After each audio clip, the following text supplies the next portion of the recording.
Ciri khas dari orang teknik itu adalah kita coba nyari angka biasanya. Karena kita ingin sesuatu yang eksak. Ya, karena kan di teknik sipil banyak di drill matematika, fisika dan seterusnya. Salah satu kesusahan saya adalah saya mencoba untuk membuat itu semuanya jadi angka waktu pertama kali investasi. Jadi kalau mau tahu misalnya perusahaan itu bagus atau enggak, saya biasanya coba nyari angkanya kayak gimana, logik di balik angka-angka di misalnya laporan keuangan itu kayak gimana. Kemudian mau cari murah atau mahal juga sama, angkanya kayak gimana.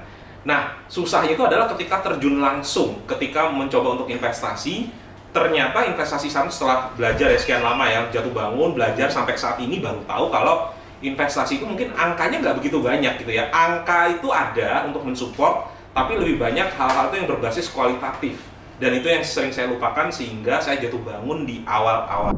Meskipun segitu banyaknya gagal, masih ada beberapa keberhasilan di 2019, 2020, 2021, 2022 yang pada akhirnya oke lah, portfolionya masih at least sedikit di atas pasar. Performanya sedikit di atas pasar, tapi mungkin nggak sama seperti teman-teman yang lain ya. Tapi itu kan bagian dari pembelajarnya. CAGR satu sama lain kan kita nggak boleh iri kan. Saya cukup bersyukur dengan sedikit ilmu yang saya punya ini masih bisa survive di pasar saham. Itu yang saya pelajari.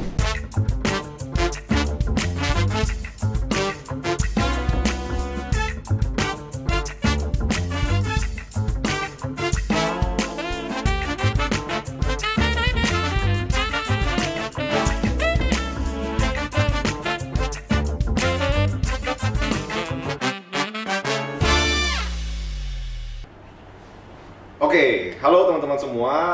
Sekarang kita lagi di Surabaya. Kita lagi syuting untuk Pinkpot bersama Pak Dodi. Halo semua. Mungkin teman-teman udah banyak yang kenal sama Pak Dodi. Oke, langsung aja deh. Kita minta Pak Dodi kenalin dirinya sendiri. Jadi Pak Dodi ini siapa sih sebenarnya? Oke, halo semuanya. Harusnya kalau yang nonton Ting sudah tahu ya, karena kita sudah sering ketemu juga. Sedikit ya buat yang belum tahu, saya Dodi Prayogo. Saya adalah dosen teknik sipil di UK Petra. Sebenarnya saya bukan di finance ya, tapi di teknik ya ngajarnya. Ini juga banyak yang nanya, dan saat ini saya sebagai part-time content creator. Jadi full time-nya di dosen, part-time-nya di content creator. Bukan dibalik ya. Nanti bisa dimarahin. Jadi kurang lebih seperti itu. Membuat pertama kali channel Dodi Bicara Investasi itu di 2019 akhir. Sekarang sudah 3 tahun lebih sedikit, lebih beberapa hari. Dan agak kaget juga karena masih ada yang nonton sampai sekarang. Jadi terima kasih buat yang nonton sampai saat ini. Kurang lebih seperti itu. Luar biasa. Thank you banget ya Pak Dodi udah mau diundang hari ini ngobrol-ngobrol di kita samperin Pak Dodi ke Surabaya. Terima kasih. Sering-sering biar bisa kuliner. Oke, thank you loh. Pak Dodi udah ngajak kita makan banyak nih teman-teman semua ya, diajak keliling makan. Oke, Pak Dodi mungkin banyak yang muncul di pertanyaan penonton kita, kenapa kok bisa lari ke investasi, Pak? Oke. Saya pertama kali mulai investasi itu tahun 2013. Alasannya simpel, usia saya waktu itu 26 tahun, 27-nya tuh saya mau nikah. Dan saya merasa harus punya tanggung jawab untuk bisa ngerti tentang finansial. Jadi saya putuskan untuk belajar, karena kan kalau hidupnya masih single, masih jomblo gitu ya, kayaknya kita bisa lebih reckless terhadap hidup kita. Tapi kalau sudah punya keluarga, saya ngerasa harus ngambil tanggung jawab lebih. Akhirnya saya coba-coba baca buku-buku tentang investasi. Pilihan pertama bukan di deposito reksadana, tapi langsung di saham awalnya. Dan sempat sih nyoba banyak baca-baca, jatuhnya pilihannya ke investasi yang berbasis fundamental, spesifiknya alirannya value investing. Nah itu awal mula saya tahu tentang investasi. Sama sih sebenarnya ya, kalau seandainya ada orang teknik yang suka musik, ya, bukan berarti salah juga. Ada orang teknik yang sukanya investasi gitu. Jadi ini membuktikan kalau tidak perlu background khusus untuk bisa paham tentang investasi. Oke. Awal-awal belajar adjustment-nya susah nggak Pak? Karena kan mencongnya lumayan jauh tuh sebenarnya. Betul. Ciri khas dari orang teknik itu adalah kita coba nyari angka biasanya. Karena kita ingin sesuatu yang eksak. Ya, karena kan di teknik sipil banyak di drill matematika, fisika dan seterusnya. Salah satu kesusahan saya adalah saya mencoba untuk membuat itu semuanya jadi angka waktu pertama kali investasi. Jadi kalau mau tahu misalnya perusahaan itu bagus atau enggak, Saya biasanya coba nyari angkanya kayak gimana, logik di balik angka-angka di misalnya laporan keuangan itu kayak gimana. Kemudian mau cari murah atau mahal juga sama, angkanya kayak gimana. Nah, susahnya itu adalah ketika terjun langsung, ketika mencoba untuk investasi, ternyata investasi saham setelah belajar ya sekian lama ya, jatuh bangun, belajar sampai saat ini baru tahu kalau investasi itu mungkin angkanya nggak begitu banyak gitu ya. Angka itu ada untuk mensupport, tapi lebih banyak hal-hal itu yang berbasis kualitatif. Dan itu yang sering saya lupakan sehingga saya jatuh bangun di awal-awal. Itu yang pertama. Yang kedua, psikologi. Nah, ini yang memang ditempa banyak ya, karena kita memang sudah tahu kalau kita misalnya harus beli gitu ya, perusahaan bagus, harganya murah, beli, teorinya nangkap nih karena sudah banyak baca buku pada saat itu, tapi psikologi berkata lain di pasar saham. Nah, ini yang sampai sekarang juga saya masih belajar, termasuk juga belajarnya lewat Ting yang kasih banyak sekali materi-materi untuk bisa nge-refresh. Itu kesulitan saya terbesar. Sama-sama belajar lah Pak. Oke, jadi tadi kan awalnya dari yang sangat angka karena mungkin backgroundnya teknik. Iya. Kalau accounting Pak, itu Pak belajar otodidak berarti? Accounting belajarnya otodidak. Jadi, tapi sebenarnya karena memang di teknik itu sudah dilatih untuk bisa paham logiknya. Nggak terlalu kesusahan untuk belajar accountingnya secara angka-angka ya, dalam artian tahu kalau ini apa, tapi untuk mengkoneksikannya sebagai satu puzzle bisnis secara utuh, model bisnis secara utuh, itu yang memang masih belajar. Cuman kalau untuk sekedar tahu ini itu angkanya berapa, nanti efeknya ke rasio mana, itu masih cepat. Untuk cari tahu behind the story-nya itu yang memang banyak terjebak di sana sini pada saat awal investasi. Oke, aku nangkep. Berarti sebenarnya numeracy-nya tuh bantu banget dari teknik. Iya, dari teknik. Jadi korelasi antar akun tuh gampang tuh. Iya, Cuma mungkin relevansi akun tersebut terhadap bisnis model. Nah, iya, itu yang banyak terjebak ternyata. Oke. Boleh ceritain nggak Pak? Tadi kan Pak Dodi bilang jatuh bangun. Iya. Dari yang awalnya angka, ngerasain jatuh bangun, sampai belajar terus. Itu berapa lama? Satu, dan kedua, di proses itu Pak, pernah nggak ada kesalahan fatal? Oke. Yang pertama, total jatuh bangunnya saya itu dari 2013 sampai 2018. Jadi di 5 tahun itu kegagalan investasi itu banyak banget.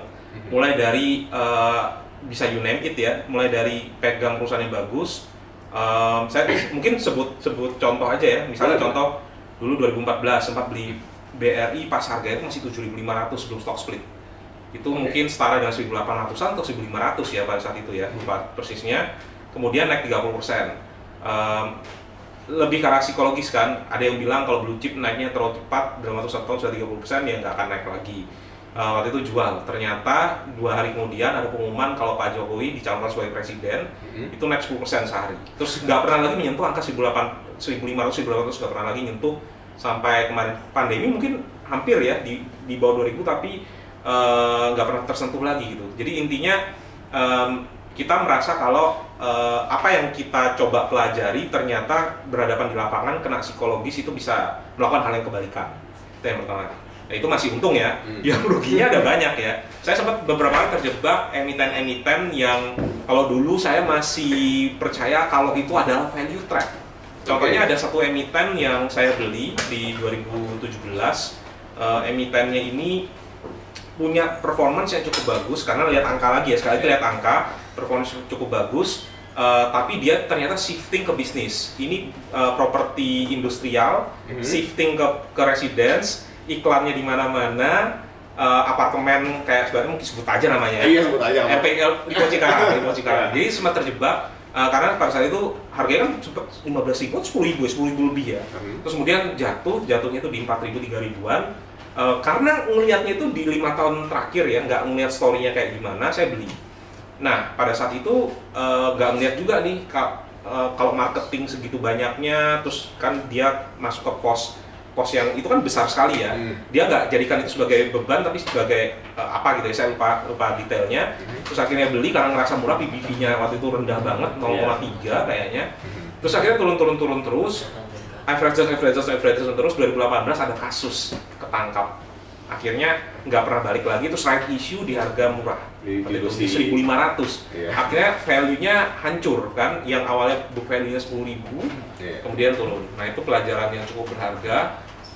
pertama. Kemudian ada juga beberapa pelajaran lainnya, ini bias familiarity mungkin ya. Karena berada di sektor konstruksi, saya sempat invest di beberapa perusahaan konstruksi yang pada akhirnya gagal. Contohnya, dulu pernah invest di Accent Indonesia. Ngerasa kalau itu manajemennya Astra, kemudian dia kan dibeli United Tractor di 2.500. Kemudian tahu juga kalau properti, kalau konstruksi yang swasta itu kan konstruksi yang jarang sekali ngambil utang.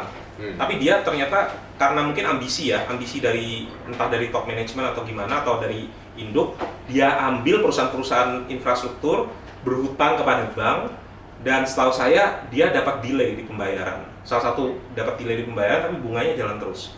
Dan pada akhirnya hancur di 2020 ya, laporan keuangannya minus, dan pada akhirnya harus di right issue, ditolong oleh induknya. Saya rugi lumayan banyak karena merasa ini pasti bisa turn around nih, manajemennya kayak gini, terus merasa juga karena di sektor konstruksi ya pede, terus juga perkiraan kalau seandainya dibayar oleh jasa marganya tepat waktu atau mungkin telat, tapi pas dibayar ternyata malah molor lagi 1 tahun, dan ternyata dibaliknya juga ada masalah-masalah yang baru ketahuan belakang. Nah itu juga mungkin 60% waktu itu cut loss, ya 60%. Rasanya juga sampai ratusan juta ruginya. Nah itu beberapa contoh-contoh kerugian-kerugian yang sempat saya alami, tapi bersyukur sampai sekarang masih survive. Kadang-kadang kan orang ketika sudah gagal, sudah jatuh, sudah rugi, bahkan sampai ratusan juta misalnya ruginya, sekali-sekali cut loss, itu kayaknya langsung ilfeel dengan saham. Tapi meskipun segitu banyaknya gagal, masih ada beberapa keberhasilan di 2019, 20, 21, 22 yang pada akhirnya oke lah, portfolionya masih at least sedikit di atas pasar. Performanya sedikit di atas pasar, tapi mungkin nggak sama seperti teman-teman yang lain ya, tapi itu kan bagian dari pembelajarnya. CAGR satu sama lain kan kita nggak boleh iri kan. Saya cukup bersyukur dengan sedikit ilmu yang saya punya ini masih bisa survive di pasar saham. Itu yang saya pelajari. Berarti Pak Dodi ini lumayan kerasa ya jatuhnya ya? Kerasa. Saya baru tahu nih cerita yang Accent. Padahal kan sebenarnya Astra juga salah beli sebenarnya itu kan. Mereka juga salah beli. Itu mereka juga nggak nyangka dalamnya seperti itu kan. Buru-buru. Karena mereka mau bangun, mau punya sendiri lah, mau bangun tower juga ya. Jadi apa yang titik poin yang bikin Pak Dodi ini switch? Maksudnya dari yang tadinya angka, biasanya kan ada titik balik itu Pak. Ada apa gara-gara aset atau ada gara-gara kejadian apa Pak? Ingat nggak kira-kira? Jadi selama ini kan ngerasa dari awal studi ya, S1 IP-nya lumayan, kemudian S2 juga lulusnya bagus, kemudian studi lanjut lagi ke S3 juga lulusnya bagus, terus juga ngasilin publikasi yang lumayan. Ngerasa kalau ini kok kayak semacam, kok saham ini kok gak bisa sebagus apa yang saya dapat pada saat saya ada di sebelumnya ya. Maksudnya ini kayak semacam game yang susah untuk ditaklukkan.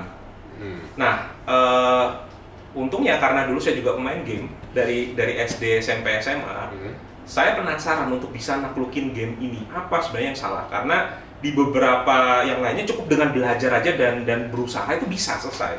Studi-studi bisa selesai gitu ya.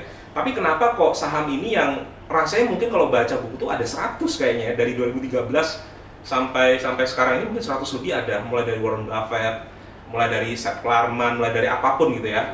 Tapi mungkin untuk yang aliran-aliran lain enggak. Tapi khusus yang fundamental, value investing itu lumayan banyak baca buku.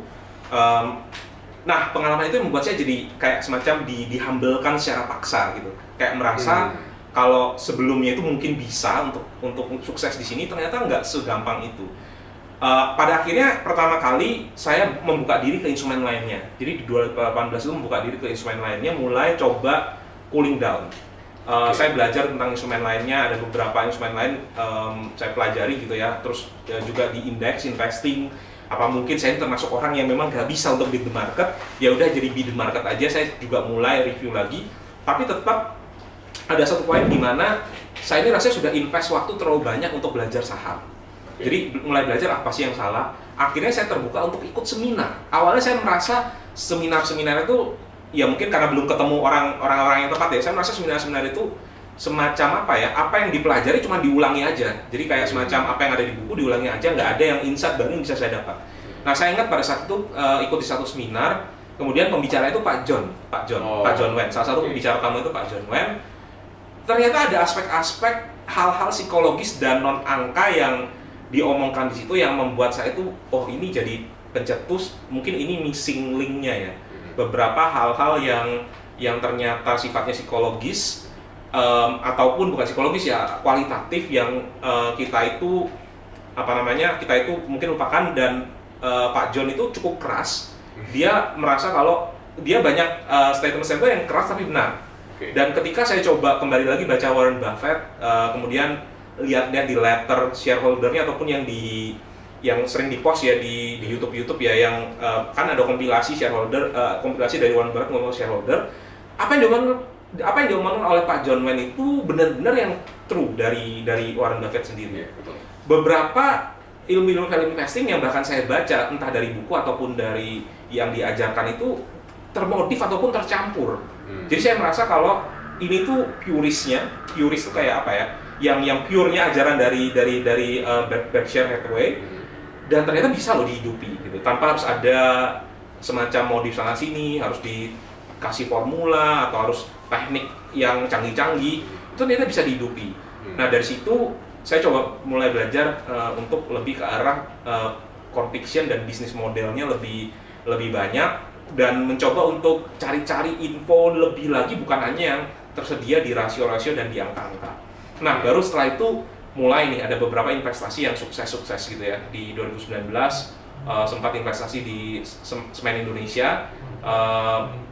Meskipun sebenarnya kita tahu kalau industri semen itu sedang jatuh ya, tapi pada saat itu harganya sudah terlalu murah, terus sempat beli. Pada akhirnya memang sekarang masih belum recover industrinya, tapi waktu itu jadi ada kepercayaan diri. Kemudian sempat invest di Pakuwon juga, karena memang ya itu tadi mulai kepikiran, oh kan saya sering ke mallnya, sering tahu kayak gimana kekuatannya, mulai belajar secara kualitatifnya kayak gimana. Dan pada akhirnya di 2020 ujian sebenarnya pada saat pandemi. Pada saat pandemi portfolionya sempat turun sampai 40% lebih.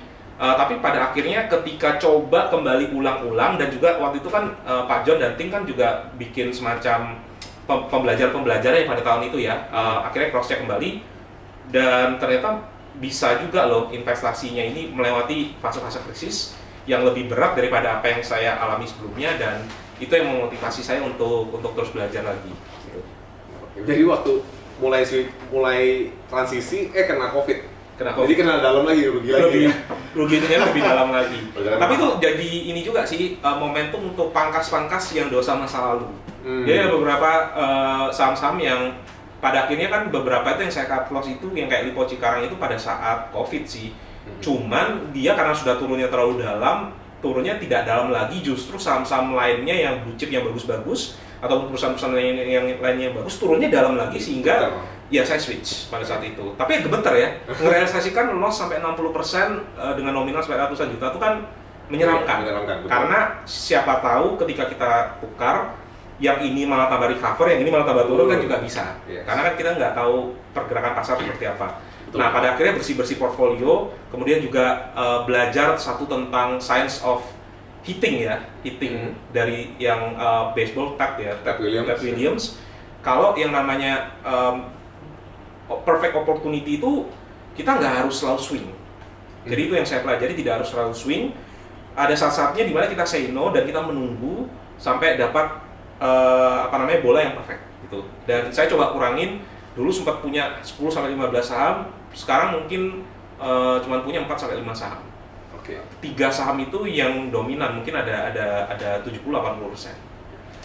Sekarang juga dibelajari lagi karena holding pertamanya lagi turun juga. Karena holding pertamanya ya kena isu-isu yang di luar apa yang kita bayangkan sebelumnya, isu-isu misalnya kayak cukai dan sebagainya itu membuat turun. Tapi ya enjoy aja, nggak sepanik pada saat dulu. Karena ada holding-holding lainnya juga yang sukses investasinya. Itu. Kalau videonya rame, dibongkar semua di HAM ya.